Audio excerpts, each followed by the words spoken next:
Polly Wick had been in service at Branthwaite since she was 14 years old, and in those 9 years she had learned that a well-run household depended not on what was said, but on what was noticed. She noticed the way Mrs. Prohl counted the silver after the Countess of Farnley's visits. She noticed the way Tregear the steward kept a second ledger locked in his writing desk. And she noticed, on the morning of the 14th of October, when she lifted the Duke of Branthwaite's riding coat from the chair in the boot room to brush it before breakfast, that there was something small and hard in the left interior pocket that had not been there the day before. She might have left it. She nearly did.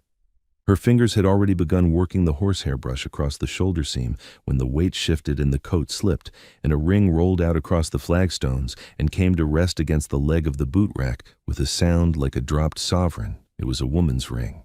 Gold, slender, set with a single garnet so dark it was nearly black. Not the Duchess's ring. Polly knew the Duchess's ring. She had polished the dressing table around it often enough, had watched its plain gold band catch the morning light as the Duchess turned pages at breakfast. This ring was different. It was worn, not new, not recently purchased. The inside of the band had the particular dull warmth of gold that had been pressed against skin for years. Polly held it in her palm and stared at it and felt the quiet of the boot room settle around her like held breath. She brought it to the Duchess, not to Mrs. Prohl, not to Tregear. She brought it to the Duchess directly, because Polly Wick had spent 9 years noticing things, and the thing she had noticed most carefully of all was that Dorothea Alton, Duchess of Branthwaite, was the only person in the house who could be trusted with a fact that cut. She found her in the morning room, seated at the writing desk beneath the east-facing window where the October light came in thin and gold and made the ink in the Standish gleam. The Duchess was writing a letter, her hand steady, her posture upright, her dark hair pinned in the simple arrangement she preferred, despite what the fashion plate suggested. She looked up when Polly entered, and Polly saw in that glance the particular quality that had always unsettled her about the Duchess, the sense that Dorothea Alton was already reading the shape of what you had come to say before you had opened your mouth. "Your Grace." Polly held out her hand. The ring sat in her palm like a confession. "I found this in His Grace's coat. The riding coat. It is not yours." The Duchess looked at the ring. She did not reach for it immediately. Polly watched her eyes move across it. The garnet, the worn band, the particular scratch near the setting where it had caught against something rough, a saddle perhaps, or a desk edge, or the inside of a pocket carried and worried and turned over in restless fingers, for longer than Polly wanted to calculate. Then the Duchess picked it up. She held it between her thumb and forefinger, the way one holds a letter one is not yet certain one wishes to read. She turned it once. She looked at the inside of the band. Polly saw her eyes narrow slightly, as though there were an inscription. Then she set it down on the writing desk beside her ink and folded her hands. "Thank you, Polly," she said. Her voice was exactly as it had been when she had said good morning to Mrs. Prohl in the corridor 20 minutes earlier. "That will be all." Polly curtsied and left. She closed the door behind her and stood in the corridor for a moment with her heart beating harder than it should have been, because she had seen the Duchess's hands after she folded them, and the knuckles had been white. Dorothea sat alone in the morning room for 11 minutes. She knew this because the mantel clock had read 20 past 8 when Polly left, and it read half past when she stood. In those 11 minutes she did not weep. She did not ring for anyone. She did not pick up the ring again, she thought. The ring was a woman's ring. It was not new. It had been worn regularly, worn long enough for the gold to develop that particular patina that no amount of polishing could replicate. There was an inscription inside the band, though Dorothea had not allowed herself to read it fully with Polly watching. She had seen enough, 2 letters and a date. She could not be certain of the letters, but the date, she had caught that clearly, 1811. Dorothea had married Piers Alton, Duke of Branthwaite, in the spring of 1814. Whatever this ring commemorated had preceded her by 3 years. She was not a woman given to fantasy. She did not imagine catastrophes.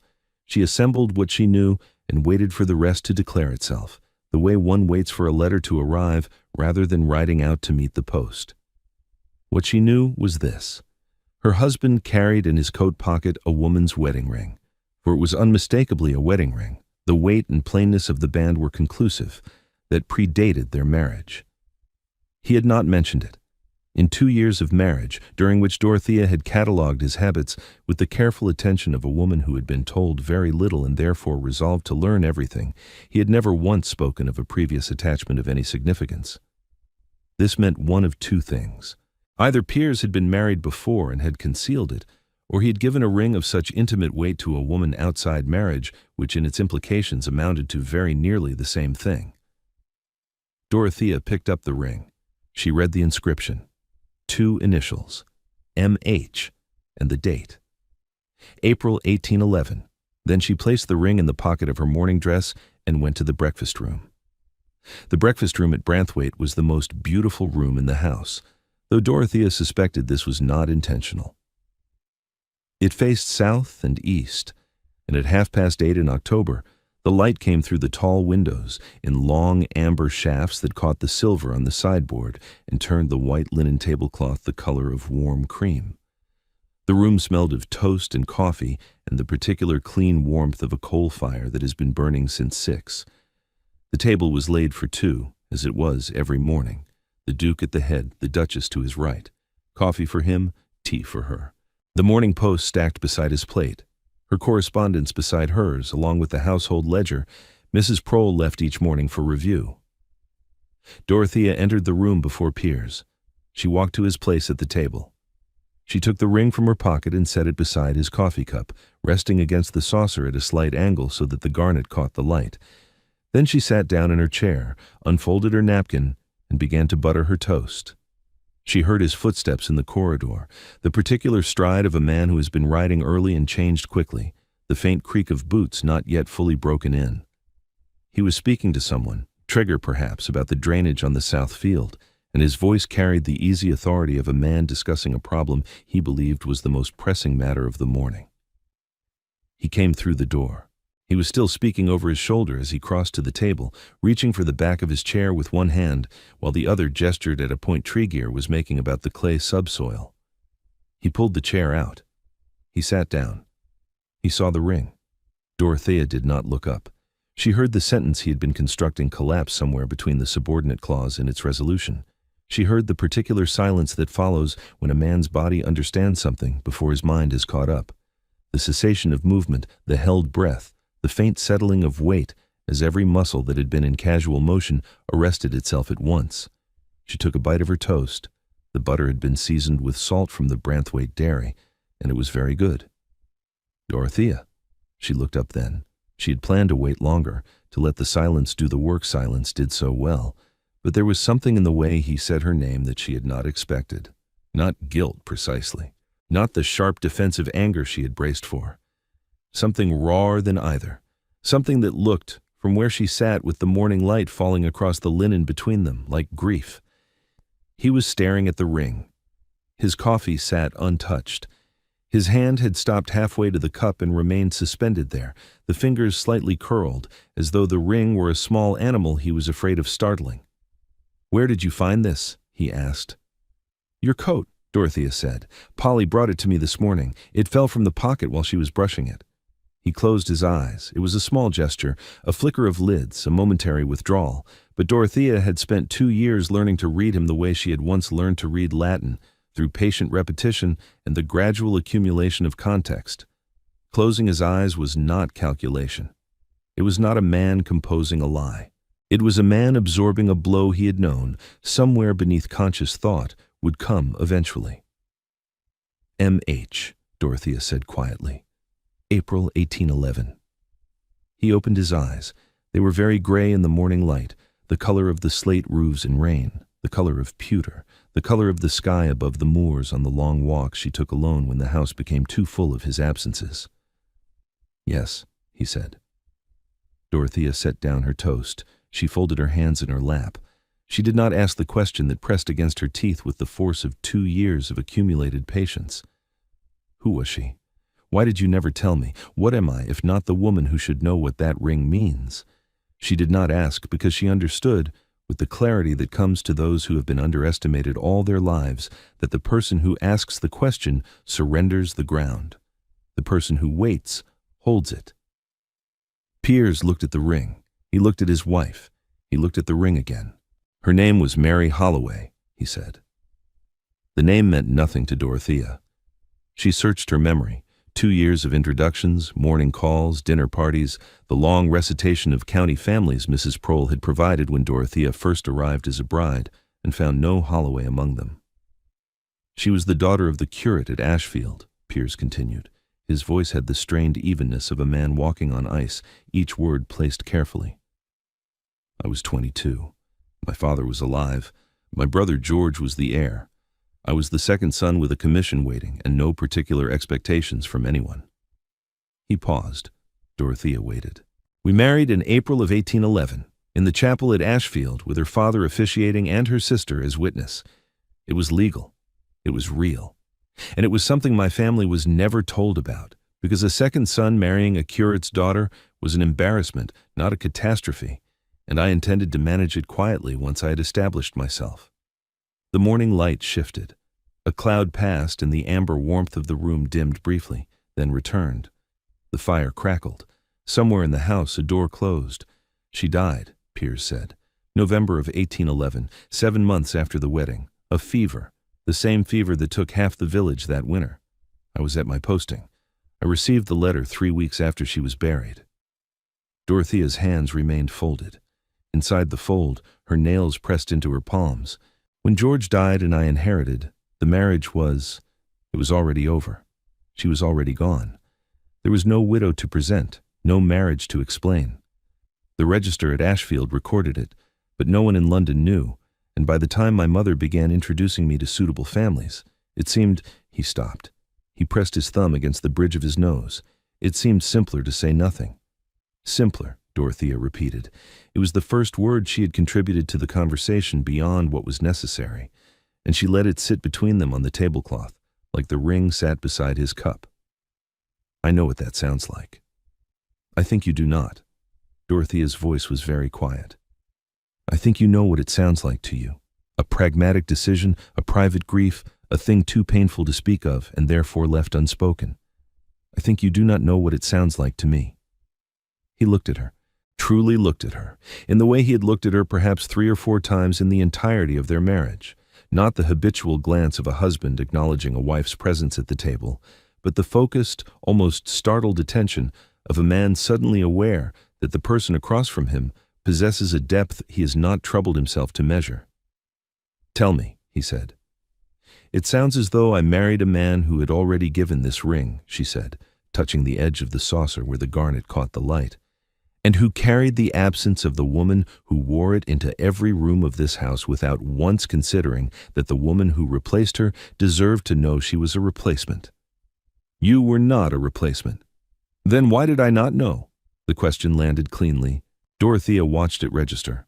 The flinch he could not quite suppress, the way his jaw set, the slow exhale through his nose that she had come to recognize as the sound of a man confronting a truth he had spent considerable energy avoiding. Because I was ashamed, he said.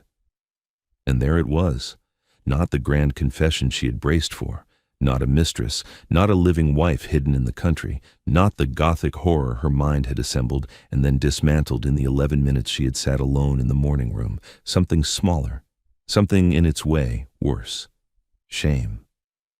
He had been ashamed, not of Mary Holloway, not of loving her, but of the particular cowardice of having loved her inadequately, of having married her in secret because he lacked the courage to face his family, of having left her in a village while he went to his posting, of having received the letter 3 weeks too late and carrying the ring ever since as a penance he would not name.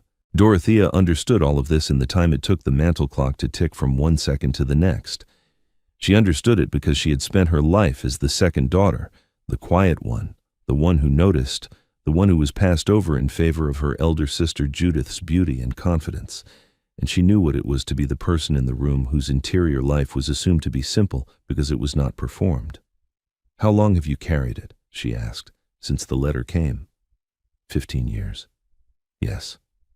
And in 2 years of marriage to me, it did not occur to you that the woman who sleeps beside you might notice a ring in your coat, or that she might deserve to understand why her husband carries a dead woman's wedding band against his chest? He said nothing. There was nothing adequate to say. Dorothea stood. She did not push her chair back dramatically. She did not throw her napkin. She rose with the composed economy of movement she had perfected, a movement that gave nothing away and therefore gave everything away, because composure in the presence of injury is its own declaration, and Piers was not too proud or too stupid to understand that. "I will be in the garden," she said. "When you have decided what to do with the ring, you may come and tell me." She left the breakfast room. She walked through the corridor, past the morning room, past the library, through the garden door, and out into the October air, which was sharp and bright, and smelled of wet earth and the last of the late roses. She walked to the stone bench beneath the copper beech at the far end of the south lawn, and sat down and looked at the sky above Branthwaite, and allowed herself, for the first time that morning, to feel the full weight of what she had learned. It was not betrayal. She was clear-eyed enough to know that. A dead woman was not a rival. A secret marriage was not an affair, but it was erasure. The quiet, systematic erasure of a fact that had shaped the man she married, carried out not through malice, but through the particular selfishness of grief, which demands to be private even when its privacy inflicts a wound. She thought of her father's house in Derbyshire. She thought of Judith, beautiful, laughing Judith, who had married at 19 and been adored from the first, and who had never, not once, had cause to wonder whether her husband saw her or merely saw the space she occupied. Dorothea had grown up beside Judith the way a sapling grows beside an oak, not in resentment, but in the quiet understanding that the light fell differently on different branches. She had learned early that the second daughter's virtues were the quiet ones: patience, observation, the ability to enter a room without altering it. She had brought these virtues to her marriage like a dowry no one had asked for, and she had spent 2 years deploying them in a household that noticed her competence but not her presence. She had not wept in front of him. She would not weep now. But she sat beneath the copper beech for a long time, watching the gardeners work the beds at the far end of the lawn, their movements small and methodical in the autumn light. And when Mrs. Prohl came to ask about the afternoon's linen delivery, Dorothea gave her instructions in a voice that did not waver. And Mrs. Prohl, who had been housekeeper at Branthwaite for 11 years and who understood far more than she was credited with, looked at the Duchess's face and asked no questions at all. Piers did not come to the garden. He sat at the breakfast table for some time after Dorothea left. His coffee went cold. The post remained unopened. Tregear returned once to ask about the drainage and saw his employer's face and withdrew without speaking. The ring sat beside the cup where Dorothea had placed it, and Piers looked at it the way a man looks at an old wound that has been reopened, not with surprise but with the dull recognition that it has never in fact healed. He picked it up eventually. He turned it in his fingers. M.H.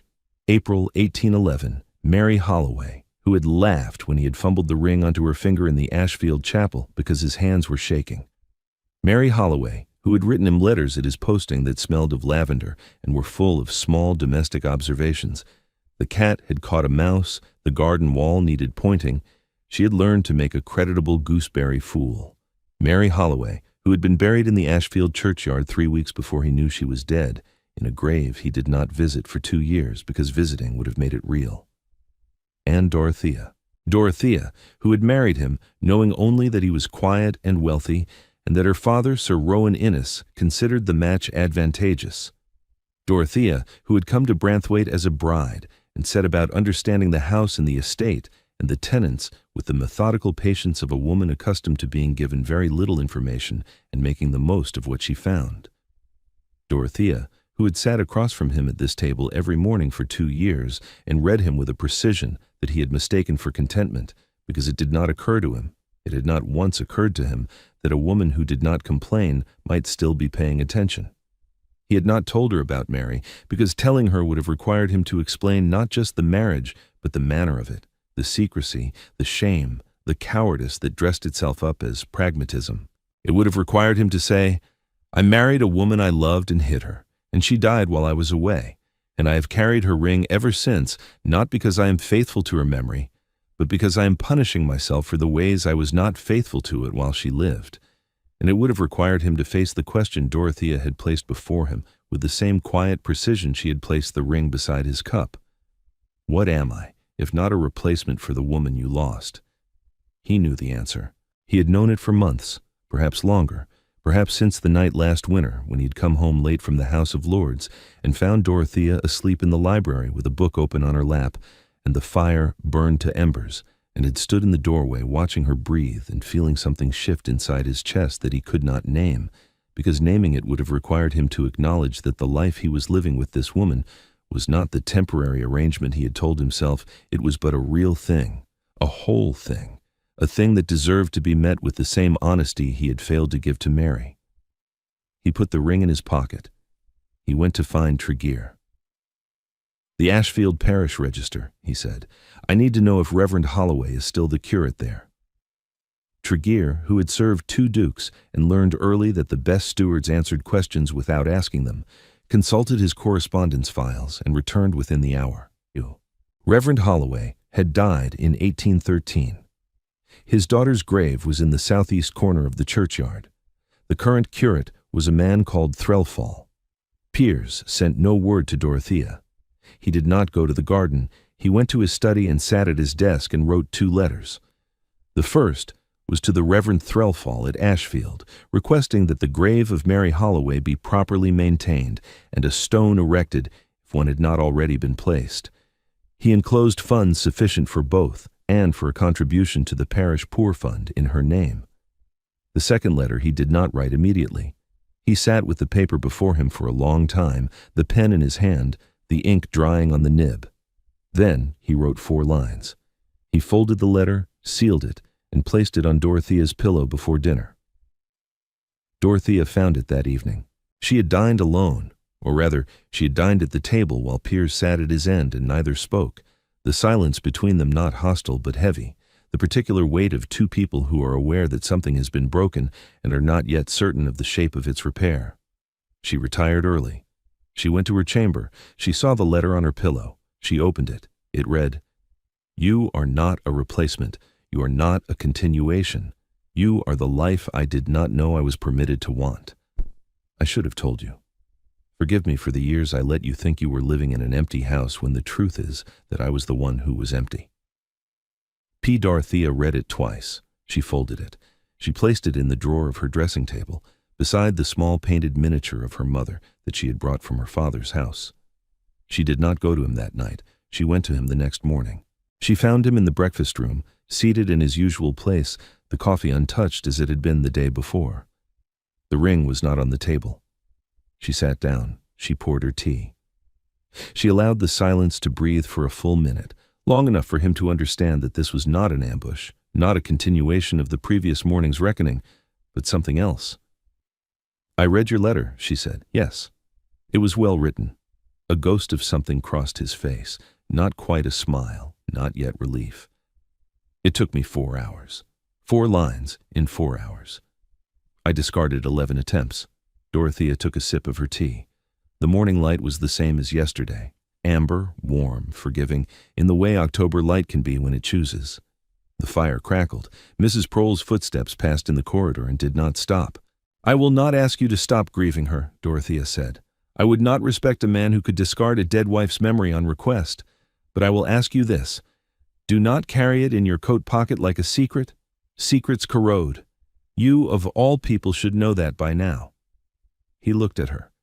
The gray eyes that had been shuttered and guarded for 2 years were not shuttered now. They were open in the way a window is open after a storm has broken, not calm, not settled, but clear. "What would you have me do?" he asked. "Bury it," Dorothea said simply.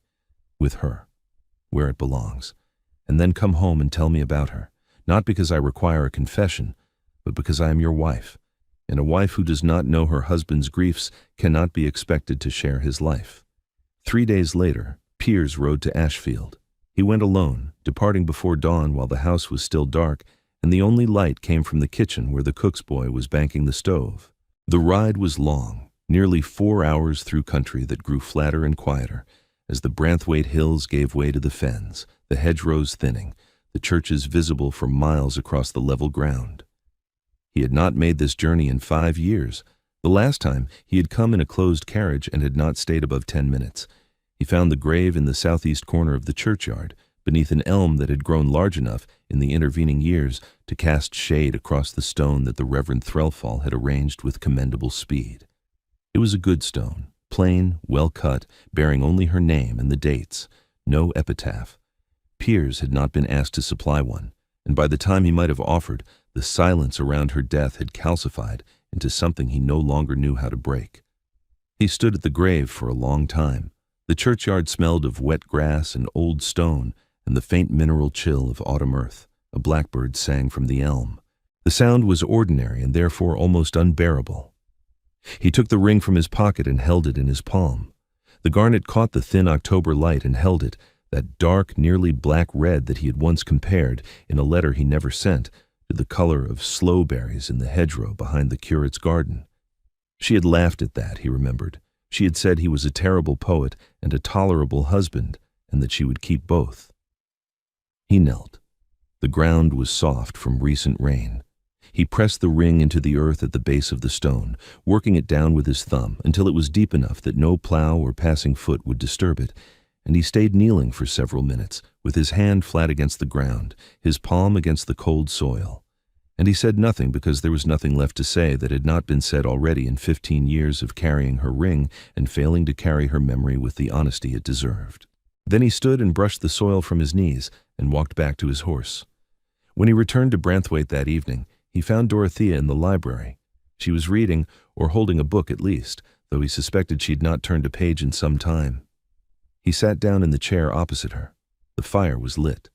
The room smelled of old paper and beeswax and the faint sweetness of the dried lavender Dorothea kept in bowls on the side tables.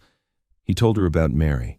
He told her everything, the courtship, the secret wedding, the letters, the fever, the grave he did not visit for 2 years. He told her about the shame and the cowardice, and the way the ring in his pocket had become a kind of talisman, not of love but of guilt, a reminder of the specific ways in which he had failed to be the man he should have been. He spoke for a long time. Dorothea listened without interrupting. When he finished, the fire had burned low, and the candles on the mantel had guttered halfway down. "Thank you," she said. "For what?" "For trusting me with it. You should have done so 2 years ago, but you have done it now, and that matters." He looked at her across the dim room, this woman he had married because his mother had recommended her family and her temperament and her prospects, this second daughter of a country baronet whom he had assessed, on their wedding day, as pleasant and manageable and unlikely to cause difficulty. He looked at her and understood, with a clarity that felt like stepping into cold water, that he had been a fool of a very particular and very common kind, the kind who mistakes quietness for simplicity and composure for the absence of depth. "Dorothea," he said.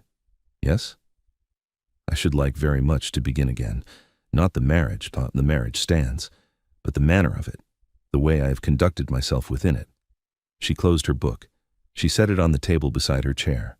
She looked at him with the steady, measuring gaze that he now understood was not compliance, but assessment, the look of a woman deciding, on the basis of available evidence, whether the man before her was capable of becoming what he claimed he wished to be. "Then begin," she said. He began. It was not dramatic. There was no grand gesture, no public declaration, no sweeping scene in a ballroom or at a dinner. It was granular and daily, and consisted of small acts of attention that, accumulated over weeks and months, amounted to a reformation so thorough that Mrs. Prohl commented on it to Tregear, and Tregear said nothing, which was his way of agreeing. He asked Dorothea about her mornings. He learned that she walked the south lawn at 7, regardless of weather, and that she preferred the copper beech in autumn and the walled garden in spring.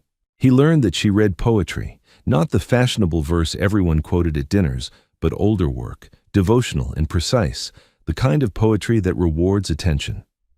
He learned that she had opinions about the estate's tenancies that were more detailed and more practical than his own, formed through 2 years of quiet conversations with Mrs. Prohl and the wives of the tenant farmers during her afternoon calls. He learned that she had been lonely. That was the hardest thing. Not the ring, not the secret, not the buried marriage, but the loneliness.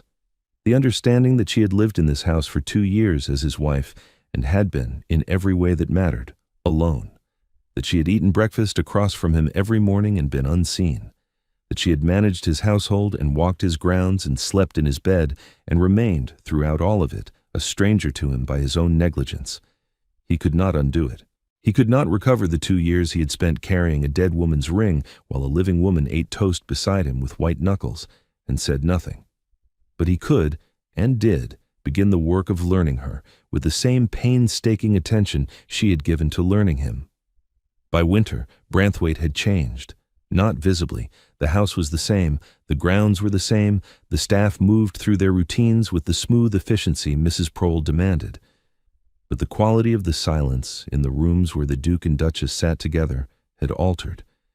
It was no longer the silence of two people occupying the same space. It was the silence of two people who had chosen to remain. Polly Wick noticed, of course. She noticed the way the Duchess laughed now at the breakfast table, not often, but occasionally, a sound Polly had not heard before. She noticed the way the Duke's riding coat, when she brushed it each morning, no longer carried anything in its left interior pocket. She noticed the way he paused in doorways when the Duchess was in the room, not to observe her covertly, but to see her, openly, deliberately, the way one looks at something one is no longer willing to take for granted. She mentioned none of this to Mrs. Prohl. Some things were better left unspoken. The noticing was enough. In the spring, Dorothea told Piers she was with child. She told him at the breakfast table, in the same chair where she had set the ring beside his coffee cup 6 months earlier. And she told him plainly, without ceremony, because that was her way.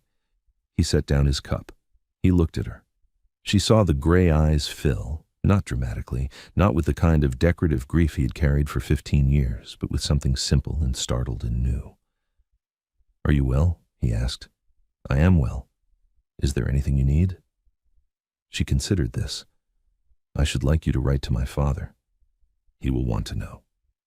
Piers wrote to Sir Rowan Innes that afternoon. It was not a formal announcement, but a personal letter, 3 pages in his own hand, and when Sir Rowan received it at his house in Derbyshire, he read it twice, and then sat in his study for a long time looking at the fire, because the letter contained not only the news of the child, but an account, brief but unmistakable, of the kind of husband Piers intended to be, and Sir Rowan, who had worried quietly about his second daughter's happiness since the wedding, recognized in those 3 pages the sound of a man who had woken up. Their son was born in November of 1817, a year and a month after the morning of the ring.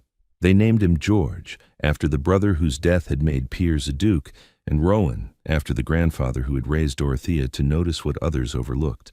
He was a healthy child, with his mother's dark hair and his father's gray eyes, and from the day of his birth he was held and fed and spoken to with the combined attention of 2 parents who had learned, through the specific pain of nearly failing each other, what it meant to be present. On the anniversary of the morning Dorothea had set the ring beside his coffee, Piers came to breakfast and found a small parcel beside his plate. Inside was a ring, new, plain gold, with no inscription. It was accompanied by a note in Dorothea's hand. "This one is yours. It has no past. Wear it forward." He wore it. He wore it every day for the rest of his life, through the births of their 2nd and 3rd children, through the rebuilding of the South Wing, through the long winters and the noisy summers and the particular domestic happiness that is available only to those who have earned it by facing the worst of themselves and choosing, deliberately and daily, to be better. The garnet ring remained in the earth at Ashfield. The elm grew over it. The grass covered it. And in the breakfast room at Branthwaite, where the October light came through the tall windows and turned the linen the color of warm cream, the Duchess poured her tea each morning, and her husband watched her do it, and the silence between them was no longer the silence of absence, but of presence, full and deliberate and chosen. They arrive here, like a ring set down where it cannot be ignored, whenever they are ready.